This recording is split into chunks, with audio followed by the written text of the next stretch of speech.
जय हिंद एवरीवन। सभी लोग का स्वागत है फिर से आपका अपना YouTube channel examination master by DK में। तो आप लोग जो है सो रेगुलर वीडियो देखते होंगे तो आप लोग को पता होगा जो आज हम लोग करने वाले हैं प्रपोषण के प्रकार के बारे में।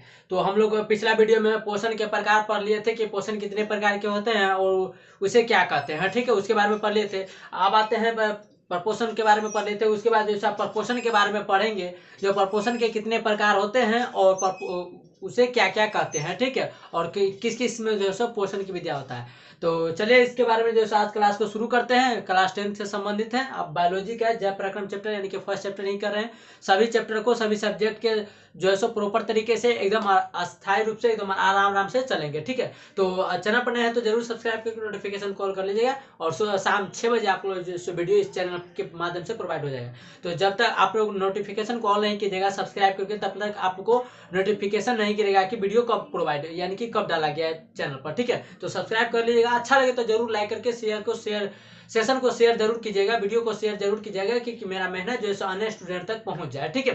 तो चलिए बिना टाइम गवाते हुए क्लास को शुरू करते हैं। तो आप लोग देख रहे होंगे कि बोर्ड पर दिया गया है आप लोग को बीच में कि प्रपोषण कितने प्रकार के होते हैं, या जो सब क्वेश्चन आप लोग को पूछा जाएगा प्रपोषण कितने प्रकार के होते हैं। तो हम लोग लिख सकते हैं कि प्रपोषण मुख्यतः 3 प्रकार के होते हैं। कितने प्रकार के होते हैं? सब प्रपोषण मुख्यतः 3 प्रकार के होते हैं। उनके नाम जान लेते हैं। पहला है मृतजीवी पोषण, दूसरा है परजीवी पोषण और तीसरा होता है प्राणी संपोषण। तो हम लोग लिख सकते हैं अगर क्वेश्चन पूछे कि प्रपोषण कितने प्रकार के होते हैं तो हम लोग लिख सकते हैं आसानी से और आराम से कि प्रपोषण मुख्यतः 3 प्रकार के होते हैं। तो फिर पूछेगा उनका जो प्रपोषण कितने प्रकार के, तो 3 प्रकार के। वो कौन कौन से होते हैं उनका नाम बताना है। तो पहला हो जाएगा मृतजीवी पोषण, दूसरा होता है परजीवी पोषण, तीसरा होता है प्राणी संपोषण। तो इसके एक एक करके प्रॉपर तरीके से हम लोग पढ़ेंगे, ठीक है। तो पहला हम लोग देखते हैं मृतजीवी पोषण के बारे में, ठीक है। मृतजीवी पोषण आखिरकार होता क्या है या मृतजीवी पोषण हम लोग कहते हैं किसको है। तो चलिए इसको हम बारे में हम जान लेते हैं कि मृतजीवी पोषण किसे कहते हैं। तो वैसे जीव जो अपना भोजन मृतजीवी पोषण के द्वारा प्राप्त करते हैं उसे मृतजीवी या सैप्रोफाइट्स कहते हैं, ठीक है। जैसे कवक, बैक्टीरिया और प्रोटोजोआ आदि के बारे में। ये तो मेरा आंसर यानी कि डिफिनीशन हो गया, ठीक है। तो कहता है कि मृतजीवी पोषण किसे कहते हैं, क्या समझते हैं? तो ऐसे जीव जो अपना भोजन मरे गले हुए चीजों से ग्रहण करते हैं, प्राप्त करते हैं, अपना पेट भरते हैं। जो मरा हुआ पेड़ों पौधा मरा हुआ रहता है, कीड़ा मकोड़ा भी मारा रहता है, जीव जंतु भी मारा रहता है, यानी कि जो मरे हुए चीज को खाकर ग्रहण करते हैं, अपने जैसे जीवन को सुचारू रूप से चलाए कि अच्छे तरीके से एक अच्छे वे में चलाते हैं, उसको क्या कहते हैं? तो मृतजीवी पोषण कहते हैं। यानी कि पोषण मतलब क्या होता है? भोजन। तो ऐसे भी समझ सकते कि मृतजीवी यानी कि मारा हुआ चीजों को खाकर अपने भोजन को जीवन को चलाना क्या कहलाता है? मृतजीवी पोषण कहलाता है, ठीक है। आई होप आशा करते हैं यहाँ तक समझ गएंगे। इसमें क्या जैसे है कि कवक, बैक्टीरिया और प्रोटोजोआ आते हैं, यही सब मरा हुआ चीजों को खाते हैं। जैसे कि कभी कहीं कुत्ता मारा हो, कभी बिल्ली मारा हो, कहीं पे कुछ, कभी देखिए उसमें कीड़ा मकोड़ा पड़ा हुआ रहता है एकदम, और उसको खा खा कर यानी कि डिकम्पोज यानी कि अपघटित करके उसको जैसे डिकम्पोजर कर देता है, यानी कि वायुमंडल में फैलने से उसे जैसे अच्छी तरह से उसको डिकम्पोज कर अपघटित करके खाकर पचा देता है। तो कौन खाता है? कवक खाता है, बैक्टीरिया खाता है, प्रोटोजोआ खाता है। तो आशा करते हैं यहाँ तक आप लोग को समझ में आ गया होगा। किसी भी तरह का डाउट हो तो आप एग्जामिनेशन मास्टर बाय डी के टेलीग्राम, इंस्टाग्राम और फेसबुक कहीं भी जुड़ सकते हैं और आपसे जैसे डिस्कस कर सकते हैं। आगे परजीवी पोषण के बारे में। दूसरा होता है कि परजीवी पोषण किसे कहते हैं या आप इसे क्या समझते हैं, ठीक है। तो इस प्रकार के पोषण में जीव जो है दूसरे प्राणी के संपर्क में अस्थायी या अस्थायी रूप से रहकर उससे अपना भोजन प्राप्त करते हैं। जैसे कवक, जीवाणु, पौधे भी आते हैं कुछ, जैसे अमरबेल हो गया।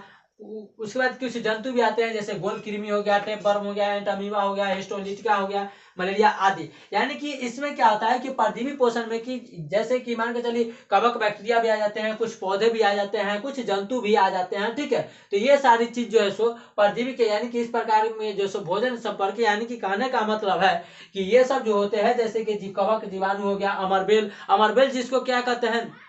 अमरलत्ती कहते हैं। पीला पीला टाइप का आप लोग देखे होंगे, ठीक है। पीला पीला टाइप का एकदम तार टाइप का, वायर टाइप का, ठीक है। जो उसका जड़ उड़ नहीं रहता है ना, उसमें पत्ता रहता है, लेकिन हाँ देखे होंगे जरूर, ठीक है। उसको नाम से नहीं पहचानते होंगे। अगर वह जिस पौधा पर लग जाता है या जिस पौधा पर छा जाता है ना एकदम ऊपर से, उस पौधा को वो नष्ट कर देता है। तो वही कहता है कि अस्थायी और अस्थायी, यानी कि सब दिन से और यानी कि कुछ दिनों के लिए या सब दिन के लिए उस पेड़ पौधा पर जो रहता है या उस प्राणी के संपर्क में रहता है, उसके नजदीक रहता है और वो अपना उसे जो है भोजन प्राप्त करता है। और जिस प्राणी से भोजन प्राप्त करता है उसे पोषी कहते हैं। क्या कहते हैं? उसे पोषी कहते हैं। और जिसे वह भोजन प्राप्त करता है उसे परजीवी पोषण कहते हैं। ठीक है, आशा करते हैं यहाँ तक समझ में आ गया होगा। चलिए नेक्स्ट करते हैं प्राणी संपोषण के बारे में। प्राणी संपोषण किसे कहते हैं या प्राणी पोषण से हम सब समझते क्या है? ठीक है, तो वैसा पोषण जिसमें प्राणी अपना भोजन ठोस या तरल के रूप में, वैसा पोषण जिसमें प्राणी अपना भोजन ठोस या तरल के रूप में जंतुओं के भोजन ग्रहण करने की विधि इस द्वारा ग्रहण करते हैं उसे प्राणी संपोषण कहलाते हैं। वैसे जीव, इसके बाद लिख सकते हैं दूसरा आंसर कि वैसे जीव जिनसे इस विधि से पोषण यानी कि प्राणिसम पोषण के माध्यम से विधि से भोजन प्राप्त करते हैं उसे क्या कहते हैं? प्राणिसम भोजी कहलाते हैं। यानी कि इस विधि के माध्यम से कहने का मतलब है कि ठोस या द्रव के रूप में यानी तरल के रूप में जंतुओं के भोजन ग्रहण करने की विधि जो करते हैं इसे क्या कहते हैं? इसे प्राणिसम भोजी कहलाती है। यानी कि इस विधि के माध्यम से, कौन सा विधि?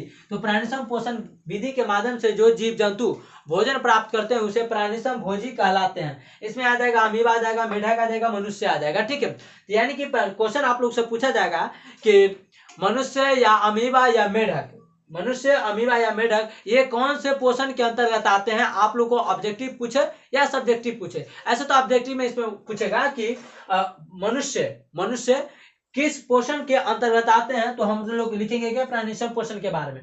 फिर आप लोग की लिखेगा कि अमरबेल या गोल कृमि जिसको केचुआ भी कहते हैं, टेपवर्म। ठीक है, केचुआ मतलब समझते हैं ना, जिसको चेरा कहते हैं। ठीक है, और जोंक अलग होता है। जोंक जो होता है वो पानी में रहता है, जो इस तरह का चलता है, छोटा सा ही रहता है। ठीक है, वो छेद करके जैसे ब्लड निकाल देता है। तो कहता है कि क्वेश्चन पूछेगा आप लोगों से, कवक, जीवाणु या पौधे, अमरबेल ये सब किस पोषण के अंतर्गत आते हैं? तो हम लिख देखेंगे परजीवी पोषण के। यानी कि हम लोग जानते हैं कि दूसरे पर आश्रित रहते हैं। क्या रहते हैं? दूसरे के संपर्क में आते हैं कुछ दिन के लिए या सब दिन के लिए, और वो अपना भोजन जो है ग्रहण कर लेते हैं और अपना जीवन जो सुचारू रूप से एक अच्छे तरीके से अच्छे वे में चलाते हैं।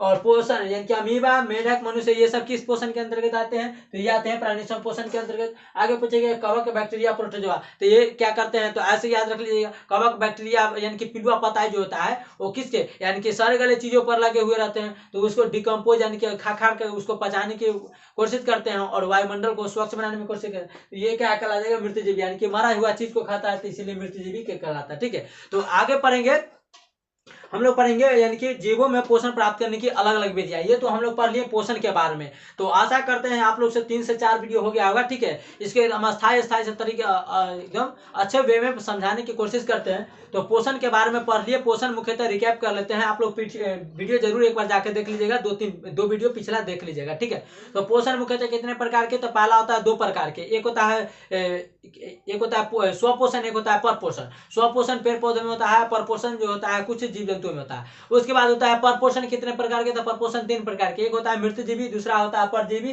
तीसरा होता है प्राणिसम पोषण जीव। यानी कि यही सब जो है 3 प्रकार का पोषण हो गया। इसी तरह तो आज जो है इस क्लास में पोषण से संबंधित हमारे जो है टॉपिक खत्म होता है। अगला नेक्स्ट वीडियो में पढ़ेंगे जंतुओं में पोषण, यानी कि बहुत सारे जीव जंतु हमारे वायुमंडल में, हमारे पृथ्वी पर, हमारे प्रकृति में है, तो सभी का भोजन करने का तरीका अलग है। जैसे कि मनुष्य का अलग है, पेड़ पौधों का अलग है और जीव जंतुओं का अलग है, बहुत सारे कीट पतंग का जो अलग अलग है। तो उसके बारे में अलग अलग तरीके से एकदम अच्छी तरीके से और अच्छी वे में पढ़ेंगे, सभी सब्जेक्ट, सभी टॉपिक, सभी चैप्टर प्रॉपर तरीके से। ठीक है, तो आशा करते हैं आप लोग को समझ में आ गया होगा। आज के लिए इतना है, मिलते हैं नेक्स्ट वीडियो में। ठीक है, तो आज के लिए इतना है। थैंक यू, जय हिंद सभी लोगों का।